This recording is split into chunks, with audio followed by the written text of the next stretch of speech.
This teaching module is on demand curves, movement, and shifts. Movements and shifts.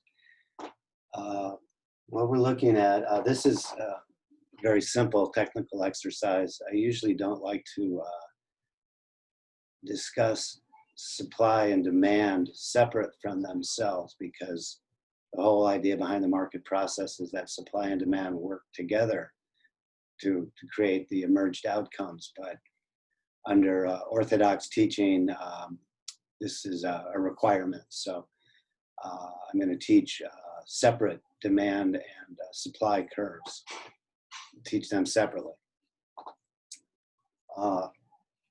So again, here's the my utility for pizza, myself, in Sunset Park, Brooklyn.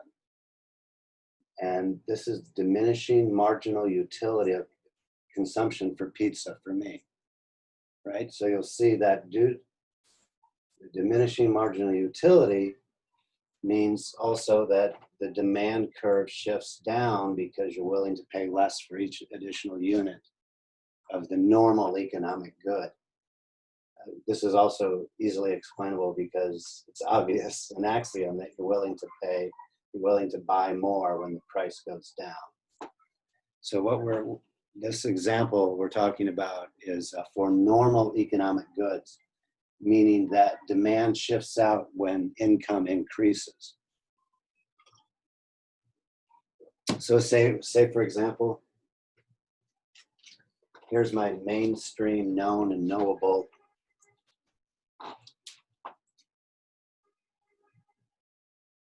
demand for pizza in Sunset Park, Brooklyn, my individual demand. When my income goes up, my demand for pizza would then shift out. Because it's a normal economic good, my income goes up, my demand for pizza would shift out.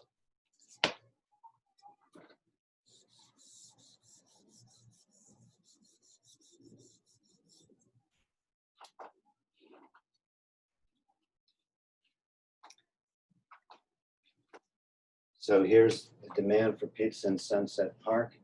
And again, it's my demand only right now. So now let's say that pizza is a normal, we're assuming that pizza is a normal economic good for everyone in Sunset Park. So when we start aggregating the demand curve, including others, we start making analytical assumptions. When you aggregate, so instead of just me in Sunset Park demand, when you aggregate the demand for normal economic good, demand again shifts out. Now it's CNW plus everyone else. So when you start aggregating demand, then the demand would shift out or shift back depending on the analytical assumptions.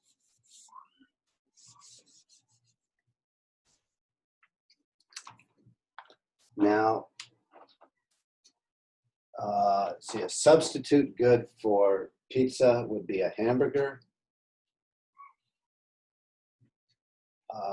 And a complement good would be soda. So let's say now that the price you're willing and able, let's just say it's my supply, my demand curve right now. I'm willing and able, with a certain amount of money, to go into the local pizza parlor, assuming there is one, that they haven't all been closed due to COVID,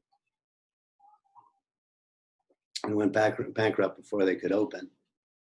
But let's assume that there is a pizza parlor in Sunset Park. And so now I walk in as with a preference set, utility consumption bundle, willing and able to buy a meal. And I walk in to the pizza parlor, and I see that the price of hamburgers, the price of the substitute good, has gone up. That means that then my demand for pizza will shift out because the cost of the substitute good has increased.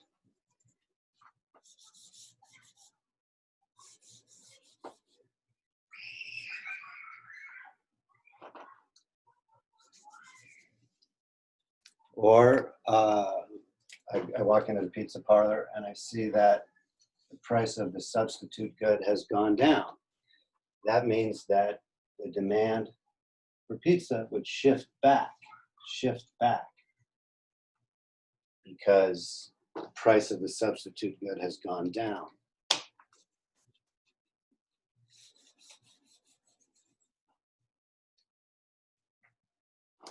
Okay, so now same thing, willing and able to pay, walk into the pizza parlor, and the price of soda has gone up, which it has been because of all the easy money in reaction to the COVID. So I walk into the pizza parlor and the price of soda has gone up. That means that my demand for pizza will shift back. So you get things occur external to the market, substitute complement goods, you get a shift back and a shift out depending on the exogenous circumstance.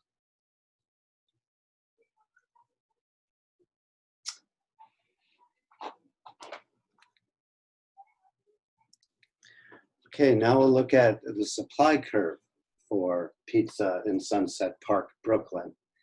Let's start, so here's the supply curve. You're willing to supply more when the price goes up. So let's say that we start at a given moment in time and there's one pizza parlor in Sunset, Brooklyn, and then another pizza parlor moves in. Why? Again, we're isolating demand and supply curves, but let's say that for whatever reason, it's become known that Sunset Park has the greatest water, therefore makes the greatest pizza. So somebody with entrepreneurial talent decides to move and create another pizza parlor in Sunset Park, Brooklyn. So instead of one pizza parlor, you get another one. So you get a shift out. You get a shift out in due to aggregation.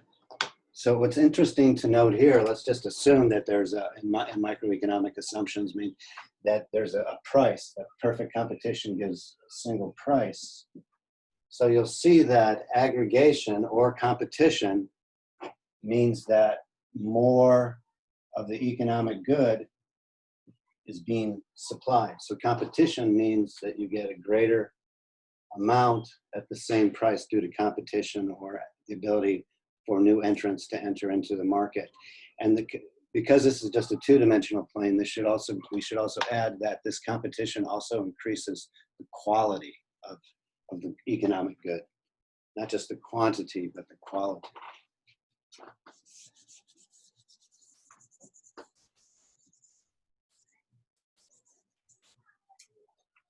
Okay, so now again, we'll start with one pizza parlor in Sunset Park, Brooklyn. Let's see what happens. So let's say that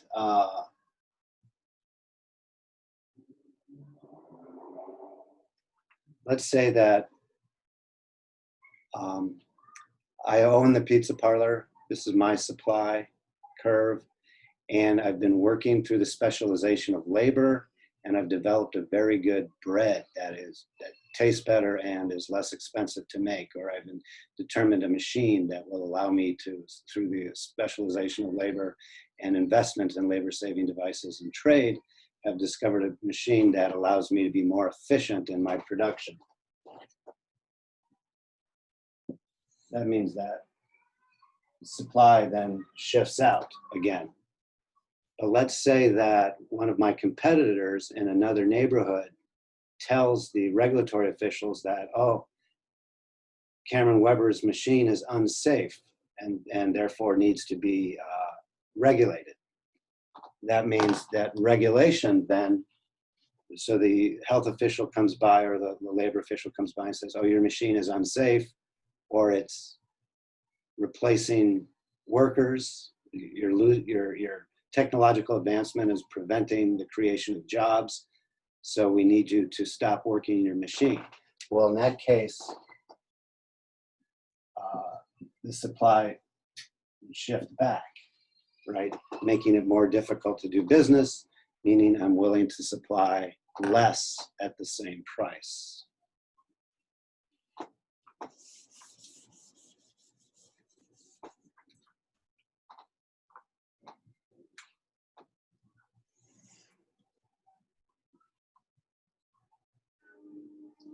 So here's the supply for pizza in Sunset Park, however we're measuring it.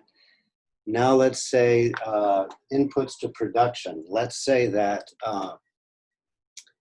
the cheese that we pizza makers use in Sunset Park are made in Mexico.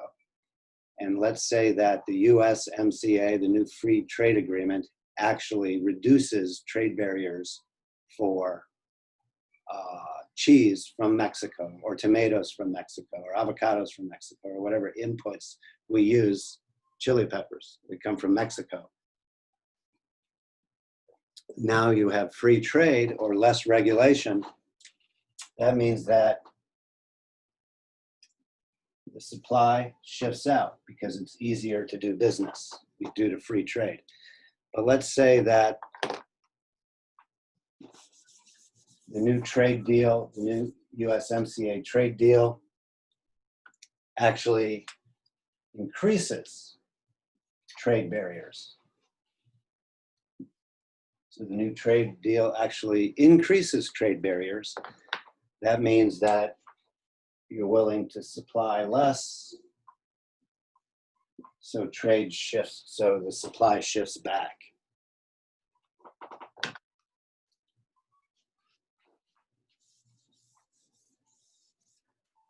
Or let's say that the health official comes along and says, okay, instead of 10 pages of paperwork in order to get your A or your B or your C on the wall, you now have to do, instead of 10 pages of paperwork, you now have to do 20 pages of paperwork.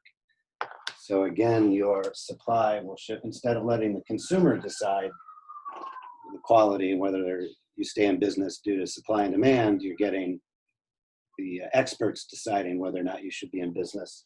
So they come and tell you there's more paperwork, more regulation, because the mayor wants to hire more bureaucrats to enforce the city regulations, because more bureaucrats means more votes and more patronage. So for whatever reason, more paperwork for occupational licensing. So supply shifts back. You're willing to supply less at the same price. And when you have less competition, you get less quality as well.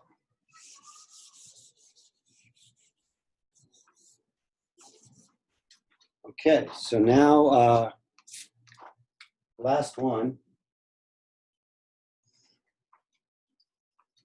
Let's say that here's our starting point for supply of pizza in Sunset Park, Brooklyn.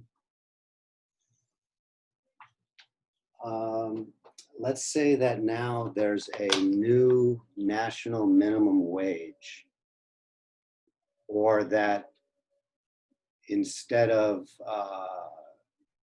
if you have 50 employees, you have to buy healthcare. Now, for all your employees, now if you have just 5 employees, you have to buy healthcare for all your employees.